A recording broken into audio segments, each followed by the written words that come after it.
பெருமைமிகு இன்றைய நிகழ்வில் மாண்புமிகு தமிழ்நாடு முதலமைச்சர் திரு மு க ஸ்டாலின் அவர்களை உரையாற்ற வருமாறு அன்புடன் அழைக்கின்றோம்.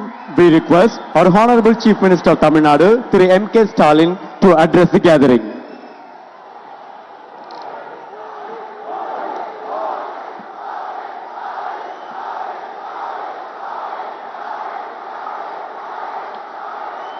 பல்வேறு நிகழ்ச்சிகளில் பங்கேற்க வருகை தந்திருக்கும்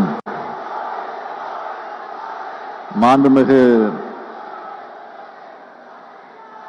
பாரத பிரதமர் திரு நரேந்திர மோடி அவர்களே,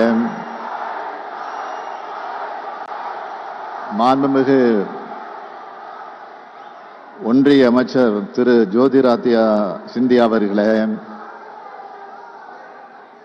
மாண்புமிகு ஆளுநர் ஆர் என் ரவி அவர்களே, மாண்புமிகு ஒன்றிய இணையமைச்சர் எல் முருகன் அவர்களே, தமிழகத்தினுடைய அமைச்சர் பெருமக்கள் நேரு, வேலு உள்ளிட்ட அமைச்சர் பெருமக்களே, நாடாளுமன்ற உறுப்பினர் மதிப்பிற்குரிய திருநாவுக்கரசு அவர்களே, நாடாளுமன்ற சட்டமன்ற உறுப்பினர்களே, மேயர் உள்ளிட்ட உள்ளாட்சி பிரதிநிதிகளே, மாவட்ட ஆட்சியர் உள்ளிட்ட அரசு உயர் அலுவலர்களே, வெள்ளம் போல் திரண்டிருக்கக்கூடிய தமிழ் உடன்பிறப்புகளே, பத்திரிகை மற்றும் ஊடகத்துறையை சார்ந்திருக்கக்கூடிய நண்பர்களே, உங்கள் அனைவருக்கும் என்னுடைய அன்பான வணக்கம்.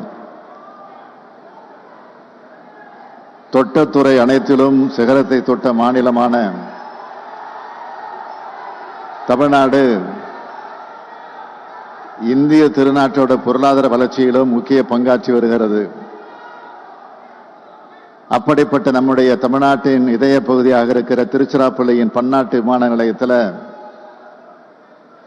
1112 கோடி ரூபாய் செலவில் அமைக்கப்பட்டிருக்கும் புதிய முனையத்தை மாண்புமிகு இந்திய பிரதமர் அவர்கள் திறந்து வச்சு சிறப்பித்திருக்கிறார். தமிழ்நாடு முதலமைச்சர் என்ற வகையில் தமிழ்நாட்டு மக்கள் சார்பாக அவருக்கு என்னுடைய மனமார்ந்த நன்றியை நான் தெரிவித்துக் கொள்ள விரும்புகிறேன். அதேபோல் இந்த துறையினுடைய மாண்புமிகு அமைச்சர் ஜோதிராதித்யா சிந்தியா அவர்களுக்கும் என்னுடைய மனமார்ந்த நன்றியை தெரிவிச்சுக்கிறேன். திருச்சிராப்பள்ளி பன்னாட்டு விமான நிலையம் தமிழ்நாட்டோட 2வது பெரிய பன்னாட்டு விமான நிலையம். இதை மேலும் தமிழ்நாடு அரசு 318 கோடியே 85 லட்சம் ரூபாய் செலவில் 294.57 ஏக்கர் நில எடுப்பு செய்து இந்திய விமான ஆணையத்துக்கு வழங்க நடவடிக்கை எடுத்து வருது.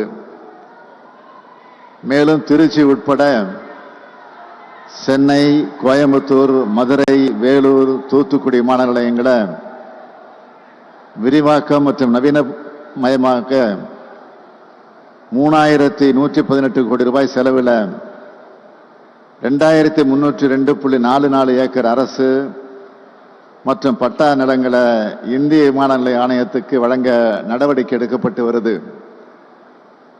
இந்த விரிவாக்க பணிகளை விரைந்து முடிச்சு மக்கள் பயன்பாட்டுக்கு கொண்டு வர வேண்டும்.